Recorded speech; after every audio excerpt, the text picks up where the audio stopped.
This episode is brought to you by Roundtable Group, the experts on experts. We've been connecting attorneys with experts for over 25 years. Find out more at roundtablegroup.com. Welcome to Discussions at the Roundtable. I'm your host, Noah Ballmer, and today I'm excited to welcome Glenn Bierman to the show. Mr. Bierman is the founder of Tycon Partners, a management consulting advisory firm. He's an experienced expert witness and has over 30 years of experience in a range of capital markets matters, both at trial and in alternative dispute resolution. Mr. Bierman, thank you so much for joining me here today at the Roundtable. Thank you for having me. Absolutely. Let's jump into it. You have a diverse background ranging from, telecommunications to investment banking. How did you first become involved in expert witnessing? Well, actually, my first career was a kindergarten teacher. I taught kindergarten for 2 years and then couldn't find work, got into technology, and then ended up on Wall Street. And what being a kindergarten teacher taught me, it was the best education to get to Wall Street.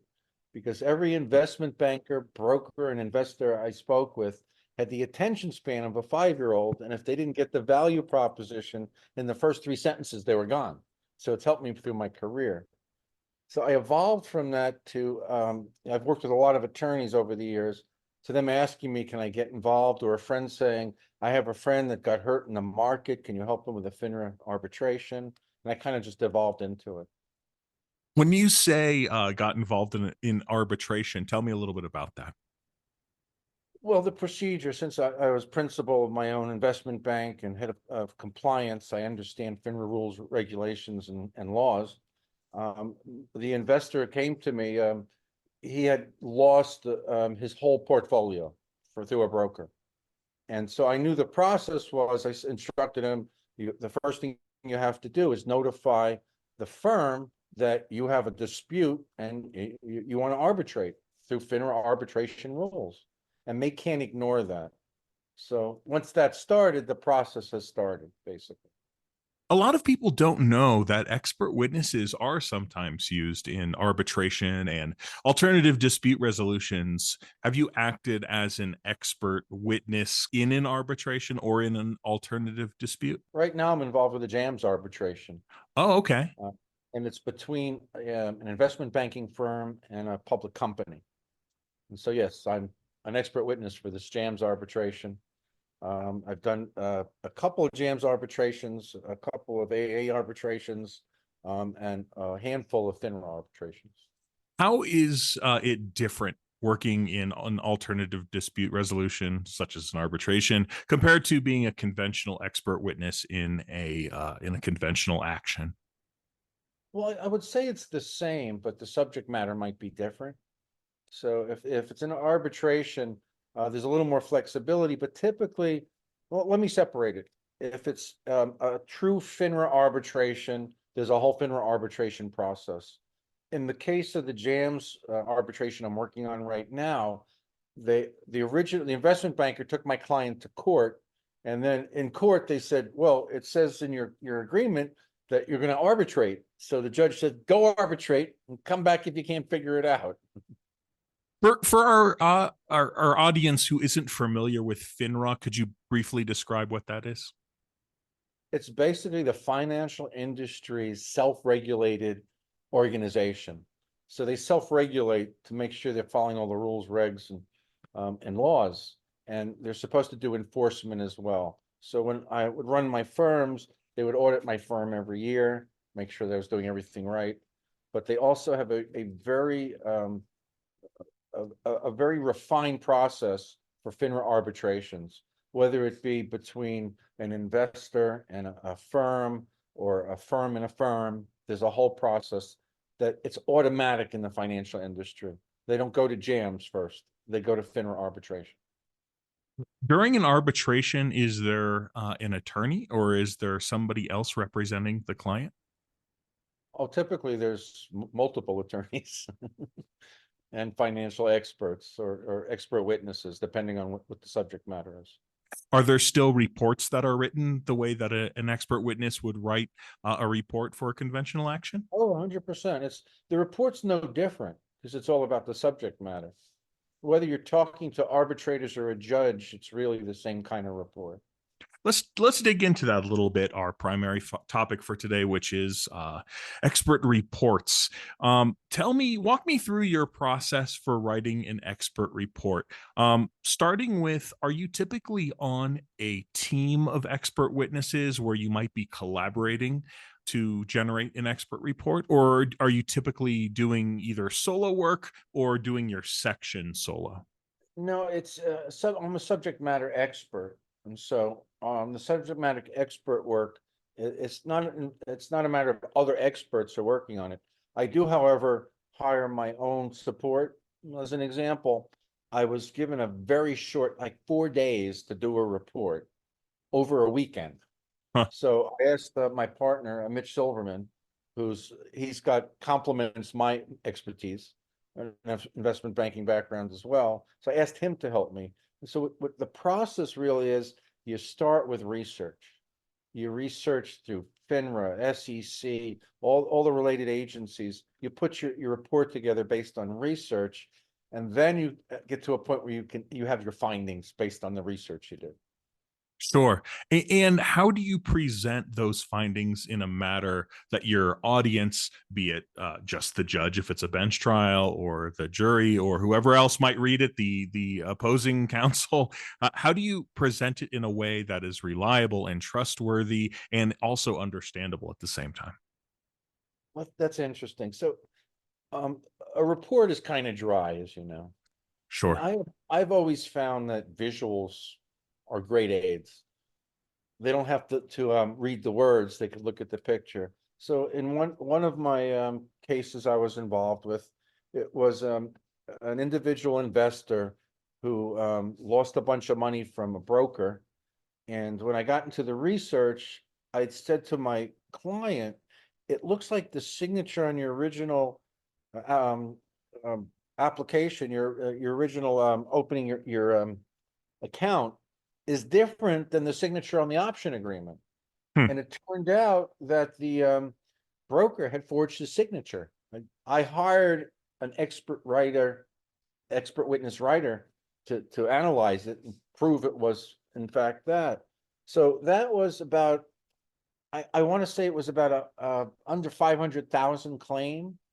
Okay. And once we saw that, and then I realized that the broker used emails and phones, and there was this little law called RICO law, which he violated by forging, first felony, and then using wire, email and phones to perpetuate his felony, which is two felonies. So I put a motion together on behalf of my client that basically invoked RICO and asked for them to raise the claim to $5 million. Hmm. All three arbitrators agreed, and instantly I got a settlement. Would you say that that's fairly typical, where an expert witness brings in a team of their own? And when doing so, do you need to get some kind of approval from your engaging attorney?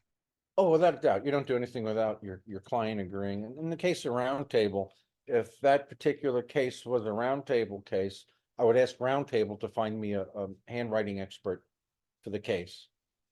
Sure. Let's talk a little bit about the actual writing itself. Considering confidentiality, do you have any good or specific editing techniques that you like to employ? One of the techniques I use is I always ask somebody who's not an expert in the subject matter to read it, because if they get it, then you wrote it the right way. And so I'm assuming that you're talking about somebody who's a layperson Yeah, vis-a-vis your subject matter. right. Like, it could be a friend, say, could you read this and tell me if you get it? But I want to couple that, in the case of the forgery, I did a visual presentation that showed the actual forgeries, and so that was kind of like, if the judge saw it or if a jury saw it, it was instantaneous. They got it. So sometimes pictures are worth 1,000 words, and sometimes you just do the report. Let's talk about these visual aids. How do you go about developing them? Do you use an outside company? Do you do them yourself? I do it myself. I'm a detail kind of orientated guy, although I take the view from the airplane. Uh-huh. When it comes to trying to explain things, I try to dissect them so that anyone looking at them gets it easily. That also goes back to my first career as a kindergarten teacher. Of course. Before you can read, you can certainly understand pictures. In one of my recent cases, it was interesting. It was an investor that put in about $6 million into a public company, and he basically got scammed out of it. And there were auditors involved as part of the case. It's a very deep case because there's like 12 defendants. Sure. So this report was for the auditing firm. So after I had done my research, I found out that one of the principals of the firm was barred for life by the SEC Hmm. from being an auditor in public companies. And then I found half a dozen um, um, actions from different organizations against these auditors. And so basically, when I put that all together, the report said it for itself. I didn't need pictures, if you know what I'm saying. Yeah, yeah, absolutely. When you say that you are doing research, is this with respect to the documentation that's provided by the engaging attorney, or is this outside research beyond that? Oh, it's way beyond that. In all fairness to attorneys, they don't have the subject matter expertise in capital markets as I do. I look at it a different way. And my approach is to go look in SEC enforcement actions, FINRA actions. There's a slew of places I go, but I take it one step further, Noah, which is, as an example, in the case I just told you with 12 defendants, what I tried to do was match the defendant's connection to, say, the auditors. Mm-hmm. You see what I'm saying? I'm Yep. trying to connect the dots that more was going on, that the auditors weren't truly independent because they knew some of these other defendants. So yeah, you got to go way beyond to really get to the meat of the matter and to help your client win the case. Yeah, it sounds like you take a fairly proactive approach in assisting your client and, eventually the end client, right? In Right. in proving their case. Now, while a expert witnesses is bound to neutrality, how do you square that? How do you stay neutral and accurate while still assisting your client in those sorts of situations? Well, very simply, just the facts. You can't go into just give the facts and the facts speak to the case. But the key is finding facts the attorney never saw, knew to look for. I'd like to back up when you were talking about outside research.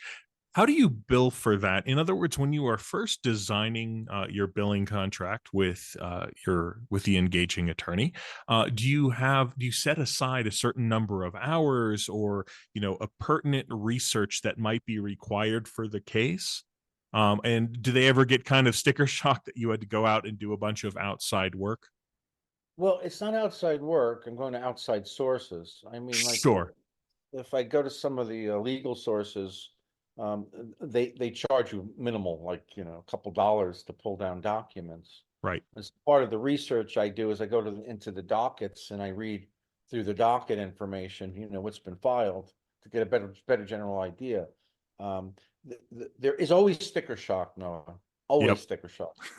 They don't know what to expect. And the problem is, it's very hard for me to say, oh, it'll take me 10 hours to do research because I open these wormholes to see if they lead somewhere. And a lot of them don't, but then I strike gold and I find some that do. So it's very hard to tell them how many hours it's going to be before you really dig in. That kind of brings up the vetting process a bit, right? When they are making their initial phone call to you, deciding if you have the appropriate expertise and whether you can help them during the case. How do you define what you expect the workload might be for a given case before you get started? Well, what I typically do is I have a conversation with the attorney Mhm. and I tell them exactly what my plan of action is going to be. And I apologize because I can't tell them how many hours it's gonna be, but I have to start digging in to find that, and sometimes unfortunately you don't find what you think might be there because it's not there. And obviously they're gonna pay for your time but not get what they need. That's happened to me rarely, I have to say. I've always found other information they can use to create counterclaims. Do you have a specific form of contract you use? In other words, do you like to, for instance, take a retainer or use any other protective means in case, for instance, a case moves to settlement, but you did a whole bunch of work? Do you use any specific terms in your contracts to insulate you from those sorts of situations? Yes, and I've been learning myself. I require a retainer, and I started doing a small retainer, but Mhm. I burned through that so quickly. So now I've upped my retainer. And the other issue that you have as an expert witness, unfortunately, is you do the work and there's not enough meat to help their case, and then they don't feel like they have to pay you. So you got to make sure to try to stay ahead of that by being paid first. Absolutely.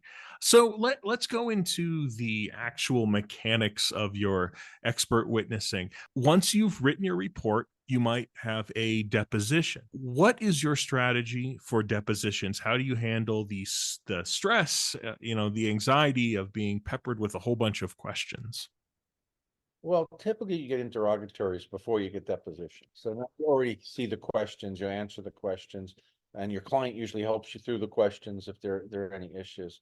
But there's nothing really to embellish. You did a report, it's the facts. This is what I found. And so, yeah, in the deposition, um, they're trying to find, they're trying to basically attack your credibility, but you can't attack what's already been documented. Not by me, by other authorities. Have you had to withstand Daubert or similar expert witness challenges where they say either that you're not actually an expert or you've misapplied something or you haven't been doing this long enough or anything like that? Well, what else would an attorney say if they don't have anything else to say? You know what litigators say, if the facts are with you, argue the facts. If the facts aren't with you, argue procedure, Right. argue credibility. Yeah, Sure. you always have to deal with that. So, in this online era where people are always posting on LinkedIn and Facebook and Instagram and whatnot, do expert witnesses need to worry about or consider carefully the things that they post online because they might be used to impeach them for those sorts of reasons? Oh, 100%. I mean, any kind of social media can come back and bite you, without a doubt. Unfortunately for me, I'm a bit older, so I'm not the one that takes the TikTok photo or the Instagram photo. I mean, I'm very lame with those. I don't use TikTok and I don't understand Instagram, but I do understand LinkedIn. But yeah, those things will come back and bite you. Have you faced the situation where someone has tried to impeach you on something that you've said before, either by removing context or maybe you've just changed your opinion on something? I've gotten more of that they tried to discredit my opinion in the sense that it's not accurate. Well, it's not accurate for their case, but it could be accurate anyway. Do you mainly rely on your attorney to clean those sorts of things up, or do you have a strategy that you use when you're faced with those sorts of questions? Well, I kind of know in advance with the interrogatories where we're going, and I look for one of the keys as an expert witness in a deposition, before you answer, take a breath and give your client the ability to object before you answer. Do you have any preparation strategies for those sorts of things? Have you done, for instance, mock cross examination or anything along those lines? Well, the clients typically want to have a pre-conference before the deposition and kind of take, you could call it a rehearsal, basically. Yeah, And do these you are the find that helpful? Oh yeah, definitely helpful. Definitely helpful.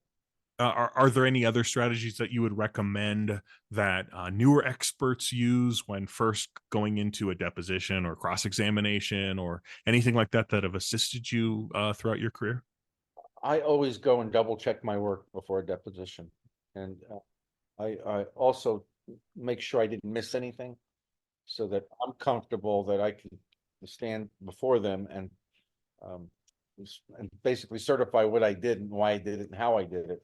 So it wasn't something I made up. I had an interesting case, and this was I'm sorry to interrupt you, Noah. No, I had an not at all, interesting please. case, and it was between a funding company and a public company. And the argument was about whether the deal was an equity or a debt deal. They called it an equity deal, but it was written as a debt deal. So the attorneys try to argue, no, this is equity, this is not debt. And so basically, I just went to the definitions of equity and debt and the kinds of transactions make it a debt as opposed to an equity. And so when you have convertible securities that convert from a debt to a security, that's a debt. Sure. Absolutely. You've been doing this for a little while now. Would you say that the role of the expert or the work or even the expectations have changed throughout your career as an expert witness? I think I've learned more as I've gone through it. I don't think it's changed. I think the key, though, is detailing the facts, Mm-hmm. backing them up. And if you do that, it's hard for them to impeach you as an expert. Absolutely. What would you say makes a great relationship between the expert witness and the engaging attorney? What are the factors that result in not only a successful verdict, but just a good working relationship, regardless of the verdict? I think it comes down to really good communication. So when you find things that might hurt your client, you need to tell them. When you find things that might help, what I typically do is I I give them an outline of what I found. So then we have a conversation about it to see how they want me to proceed with the information I found to put into the report. So they kind of guide me. Sure, sure, absolutely. Do you have maybe a story or two about being an expert witness where you either learned a lesson or it fundamentally in some way changed the way that you go about approaching some aspect of expert witnessing? Well, I love my story that I did a lot of work over a very short time. And once I submitted it submitted my expert witness report to the court, within 24 hours, opposing counsel reached out to my client for settlement, which basically to me says it all. I did a great job. It was so damaging in my report that they thought settlement was the best option. That's very that's positive, especially that seems to be the end goal with a lot of actions these days, is actually moving towards settlement. I've heard from a lot of expert witnesses that actions have been moving more and more towards settlements these days. Is that something that you've noticed? Yeah, what I notice is if they're losing and they don't want to pay, they'll drag it out and settle on the courtroom stairs, if you know what I'm saying. That happens Absolutely. a lot of times. Or if they know they're going to lose, they kind of back off and get disinterested. But yeah, it really depends on the particular case and how quickly they want to settle. So one example is I was working for a client in a FINRA arbitration.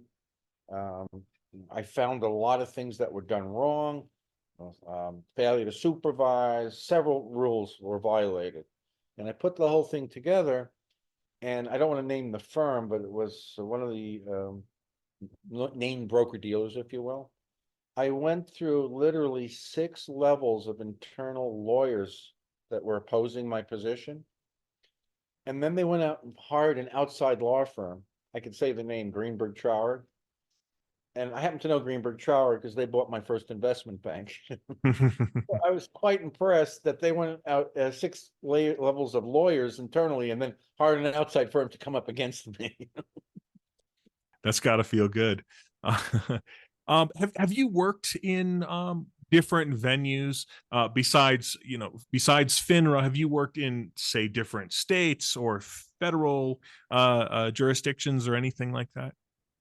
Well, let's just go back to my background. I started in technology. I wrote my first business plan, got to Wall Street, and every investment banker and equity fund guy I met was so impressed with my knowledge, they'd hire me to do diligence on deals they were funding or taking public. And I Sure. realized pretty quickly I was on the wrong side of the table. They were making a lot of money, and I wasn't making that much. So I started my first investment bank. And from that, I've been CEO and board director of public and private companies. And I think that's a really unique position for me, sitting on both sides of the table, because I understand both sides of the table. How do you, as an expert, not even an expert witness, how do you stay abreast of the different laws and rules and regulations across different venues and just the changing laws in any single venue? Well, that's a full-time job for 10 people. So when it comes to having a project that involves a certain area, one of them just happened to me recently was the rules and regulations regard underwriter compensation. So what I do is FINRA puts out notices, the SEC puts out notices, which are updates on the laws, rules, etc. So that's the time where I dig in to find the related subject matter and what's changed in that subject. Sure. Do you ever go to any kind of seminars, or people will attend trade shows, or attend courses to stay up on anything? Do you do anything so formal as that? I do that for my investment banking, not for my expert witness. It's more relevant to my investment banking than it is to expert witness. As an example, I'm a technologist. I used to go to the CES show, Consumer Electronics Show, Of course. all the time because I would see all the new technology. Before we wrap up, do you have any last advice that you'd like to give to expert witnesses, and in particular newer expert witnesses?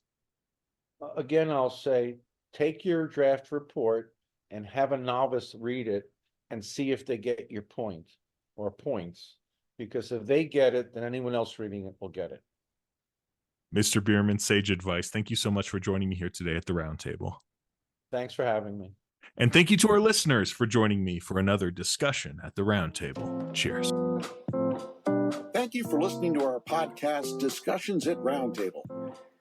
Our show notes are available on our website, roundtablegroup.com. Subscribe today on Apple Podcasts or your favorite listening apps.